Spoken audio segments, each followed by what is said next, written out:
Hi friends, ಹೇಗಿದ್ದೀರಿ ಎಲ್ಲರೂ? ನಾವು ಬಂದುಬಿಟ್ಟು ಅಮೃತೇಶ್ವರ ಟೆಂಪಲ್ಗೆ ಹೋಗಿದ್ವಿ. ಅಮೃತೇಶ್ವರ ಟೆಂಪಲ್ ಬಂದುಬಿಟ್ಟು ಬಳ್ಳಾರಿಯಿಂದ 12 ಕಿಲೋಮೀಟ್ರ್ ಆಗುತ್ತೇನೋ.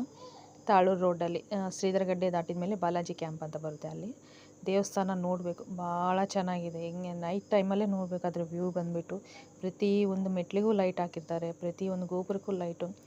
ಈವ್ನಿಂಗ್ ಟೈಮಲ್ಲಿ ಭಾಳ ಚೆನ್ನಾಗಿರುತ್ತೆ ನೋಡೋಕ್ಕೆ. ಇಲ್ಲಿ ಎಂಟ್ರಿ ಆದಮೇಲೆ ಕಾಲು ತೊಳ್ಕೊಂಬಿಟ್ಟು ಎಂಟ್ರಿ ಆದಮೇಲೆ ಲೆಫ್ಟ್ ಸೈಡಿಗೆ ಬಂದುಬಿಟ್ಟು ಆಂಜನೇಯನ ಮೂರ್ತಿ ಬರುತ್ತೆ. ರೈಟ್ ಸೈಡಿಗೆ ಬಂದುಬಿಟ್ಟು ಬನ್ನಿ ಮಾಂಕಾಳಮ್ಮನ ಗಿಡ ಬಂದುಬಿಟ್ಟು ಗಿಡಕ್ಕೆ ಒಂದು ಮೂರ್ತಿ ಮಾಡಿ ಇಟ್ಟಿದ್ದಾರೆ.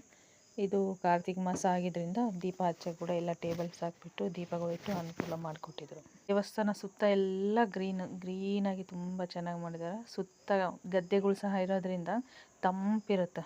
ಈ ದೇವಸ್ಥಾನಕ್ಕೆ ಸಾಯಂಕಾಲ ಟೈಮೇ ಹೋಗ್ಬೇಕು, ತುಂಬ ಚೆನ್ನಾಗಿರುತ್ತೆ. ವ್ಯೂ ನೋಡಬೇಕಂದ್ರೆ ಪ್ರತಿ ಒಂದು ಮೆಟ್ಲಿಗೂ ಲೈಟ್ ಹಾಕಿರ್ತಾರೆ, ಪ್ರತಿ ಒಂದು ಗೋಪುರಕ್ಕೂ ಲೈಟು. ತುಂಬ ಲೈಟ್ಸ್ ಹಾಕ್ಬಿಟ್ಟು ಲೈಟಿಂಗ್ನಲ್ಲಿ ಈವ್ನಿಂಗ್ ಟೈಮ್ ತುಂಬ ಚೆನ್ನಾಗಿ ಕಾಣಿಸುತ್ತೆ ದೇವಸ್ಥಾನ. ಒಳಗಡೆ ವೀಡಿಯೋ ಮಾಡೋಕ್ಕೆ ಅಲೋ ಮಾಡ್ತಾಯಿದ್ದಿಲ್ಲ, ಪೂರ್ತಿ ಒಳಗಡೆ ಎಲ್ಲ ಸ್ವಲ್ಪ ಹೊರಗೆ ಮಾತ್ರ ಮಾಡ್ಕೊಂಡಿದ್ದು.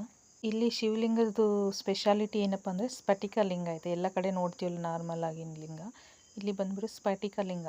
ಆ ಲಿಂಗ ಬಂದುಬಿಟ್ಟು ತುಂಬ ಕಡಿಮೆ ಅಂತ ಇರೋದು. ಇಲ್ಲಿ ಇದೆ, ಭಾಳ ಚೆನ್ನಾಗಿದೆ ನೋಡೋಕೆ. ಇದ್ರ ನೆಕ್ಸ್ಟ್ ಪಾರ್ಟ್ ವೀಡಿಯೋ ಇನ್ನೊಂದು ಪಾರ್ಟಲ್ಲಿ ಹಾಕ್ತೀನಿ. ಇದ್ರ ವೀಡಿಯೋ ನೆಕ್ಸ್ಟ್ ವೀಡಿಯೋ ಲೆಂತ್ ಜಾಸ್ತಿ ಆಗುತ್ತೆ ಅಂತ. ಪ್ಲೀಸ್ ಸಬ್ಸ್ಕ್ರೈಬ್ ಮಾಡಿ ಫ್ರೆಂಡ್ಸ್. ಬಾಯ್.